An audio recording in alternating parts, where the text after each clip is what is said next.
ये अफीम किसका भला करेगा भाई?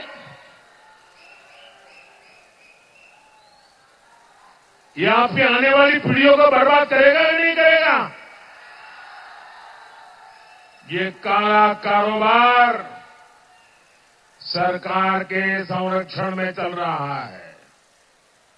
ये आपके बच्चों को नशे के दलदल में फेंकना चाहते हैं। साथियों, कांग्रेस और उसके साथियों को आपकी भावनाओं की जरा भी परवाह नहीं है। 500 साल के इंतजार के बाद 500 साल के इंतजार के बाद अयोध्या में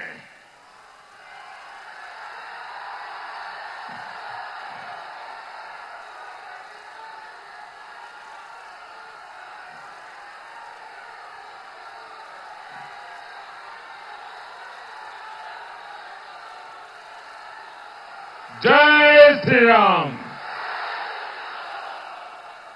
अयोध्या में भगवान राम का मंदिर 500 साल के बाद बना, अनेक पीढ़ियों के बलिदान के बाद बना। कौन हिंदुस्तानी होगा जिसको आनंद नहीं होगा? आपको हुआ कि नहीं हुआ? हुआ कि नहीं हुआ? भाइयों बहनों, जब अयोध्या से वनवास के लिए राजकुमार राम ने प्रस्थान किया था ना, जब अयोध्या से निकले थे 14 साल के लिए, ये मेरी बात जरा गौर से सुनिए। जब अयोध्या से निकले थे राम जी, तब तो वो अयोध्या के राजकुमार थे, लेकिन 14 साल वनवास के बाद वापिस आए तो मर्यादा पुरुषोत्तम राम बन गए थे। आप जरा सोचो, ये राजकुमार राम मर्यादा पुरुषोत्तम राम कैसे बने? वे 14 साल आदिवासियों के बीच में रहे थे। ये आदिवासियों ने अयोध्या के राजकुमार को प्रभु राम बना दिया था, मर्यादा पुरुषोत्तम राम बना दिया था। हम प्रभु राम की भक्ति करते हैं क्योंकि ये मेरे आदिवासियों के संग ने राजकुमार राम को मर्यादा पुरुषोत्तम राम बना दिया था।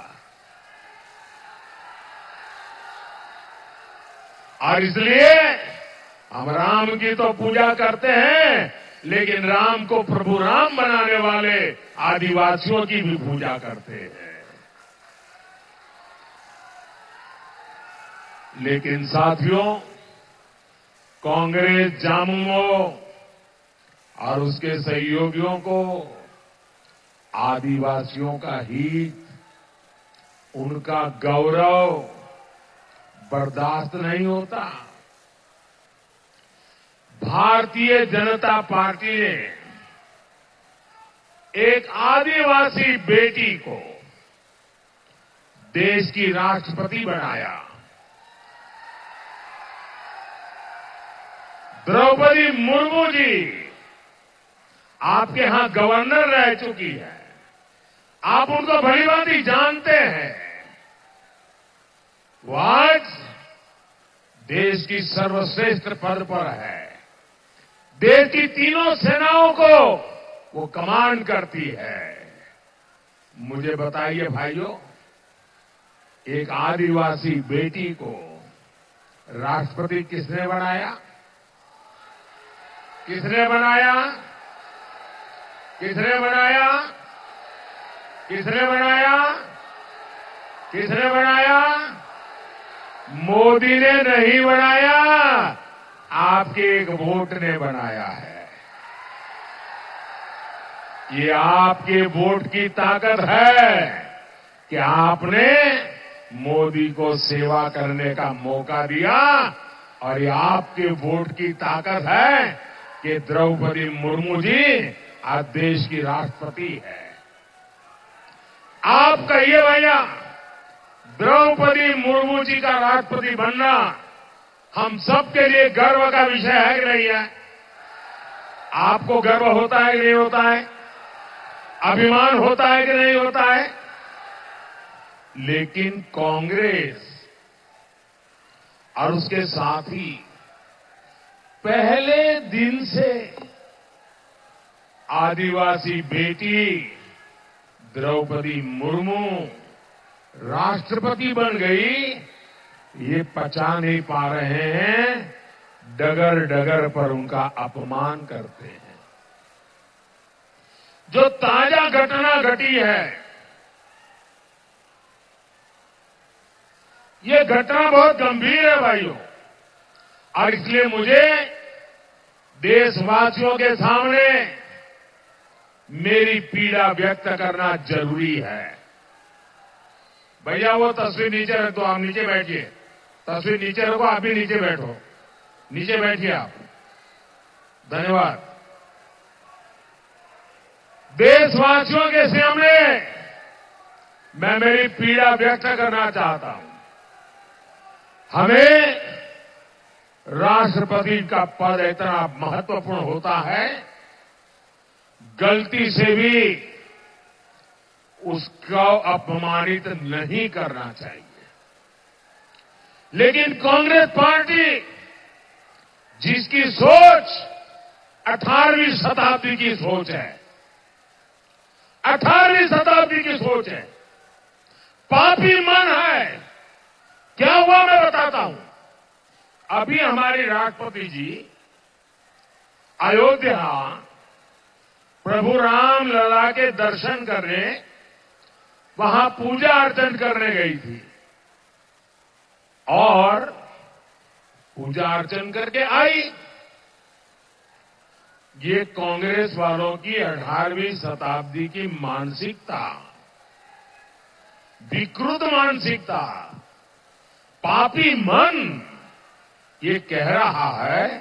घोषणा की उन्होंने प्रेस कॉन्फ्रेंस करके मुंबई में, ये कहा कि ये राम मंदिर का अब हम शुद्धिकरण करेंगे, राम मंदिर को गंगा जल से धोएंगे। क्या एक आदिवासी प्रभु रामलला के दर्शन करे और इसलिए आपको मंदिर धोना पड़े? ये कौन सी मानसिकता है आपकी? ये राष्ट्रपति का अपमान है कि नहीं है? राष्ट्रपति का अपमान है कि नहीं है? नारी का अपमान है कि नहीं है?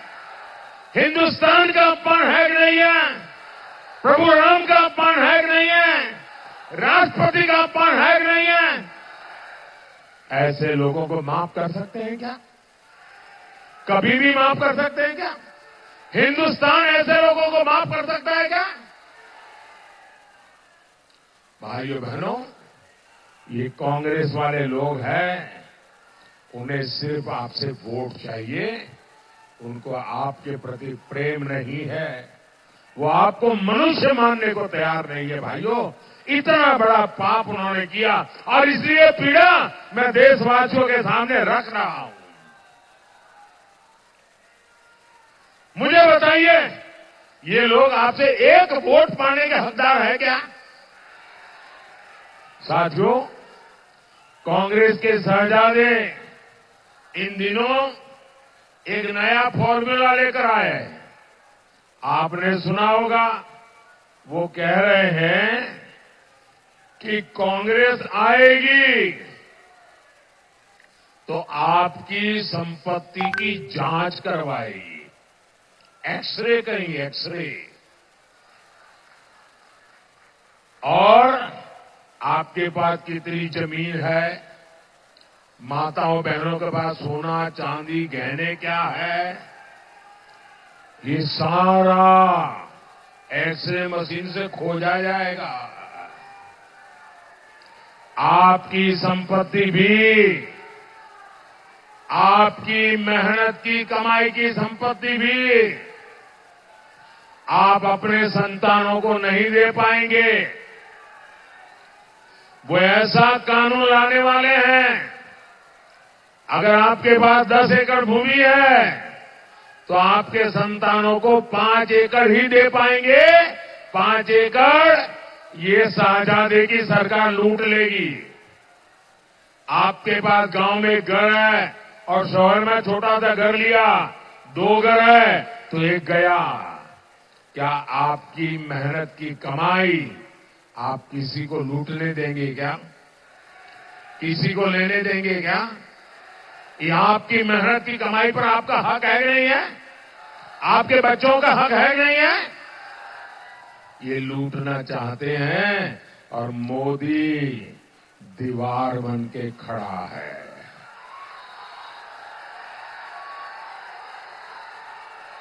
अच्छा, वो लूट करके क्या करने वाले हैं?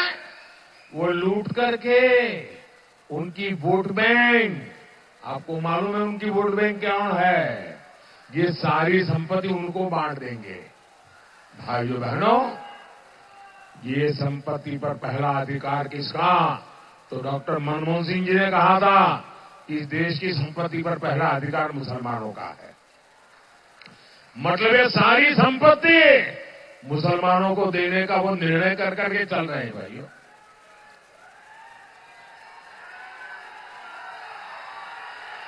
साथियों, ये कांग्रेस का पंजा हमारे दलितों, हमारे पिछड़ों, हमारे आदिवासियों का आरक्षण भी छीनना चाहता है। ये पूरे देश में इस काम में जुटे हुए हैं कि एससी, एसटी, ओबीसी का आरक्षण छीनो और अपने वोट बैंक को दे दो। इन्होंने आंध्र प्रदेश में यही किया।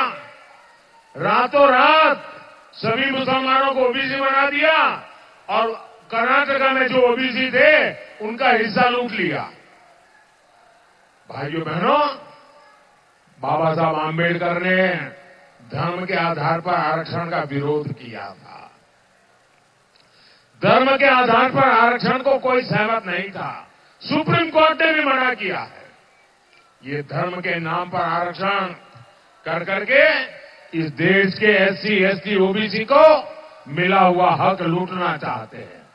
और इसलिए भाइयों बहनों, हम सबको बहुत चौकन्ना रहने की जरूरत है। हमें एक बात याद रखनी है, जो झारखंड के बहुत बड़े गुनहगार हैं, जिन्हें चारा घोटाले में अदालत ने सजा दी है, जो बिहार और झारखंड में जंगल राज के प्रतीक रहे हैं, उन्होंने कहा है कि पूरा का पूरा आरक्षण मुसलमानों को ही दे देना चाहिए। यानी जेजेएम, कांग्रेस और आरजेडी की चली तो एससी, एसटी, ओबीसी के पास कहीं कोई आरक्षण नहीं रह जाएगा। आपका पूरा आरक्षण छीन कर ये लोग मुस्लिमों को देना चाहते हैं। आप मुझे बताइए, क्या आपको ये स्वीकार्य है? आपको ये मंजूर है? कांग्रेस झामुमो को अपने आरक्षण पर डाका डालने देंगे क्या आप? साथियों, तुष्टीकरण की राजनीति का सबसे बड़ा नुकसान दलित, पिछड़ा और आदिवासी को होता है। जब केंद्र में कांग्रेस की सरकार थी तो उसने खेल कई राज्यों में खेला। कांग्रेस ने घुसपैठियों को समर्थन दिया। नतीजा ये कि दलित और आदिवासियों की जमीन पर घुसपैठियों ने कब्जा कर लिया। अब वही आग ये लोग झारखंड में लगाना चाहते हैं। जेएमएम सरकार में यहां घुसपैठियों की संख्या तेजी से बढ़ रही है। हमारे आदिवासी समाज की बच्चियां घुसपैठियों का शिकार हो रही है। बच्चियों को जिंदा जलाने की घटना सामने आ रही है। ये जो घुसपैठिए आए हैं, ये क्या वहां से अपनी जमीन लेकर आए हैं क्या? ये किसकी जमीन पर कब्जा कर रहे हैं? दलित, आदिवासी की जमीन पर कब्जा कर रहे हैं। ये लोग झारखंड और भारत की पहचान बदलना चाहते हैं। इसलिए आपको इनसे सावधान रहना है।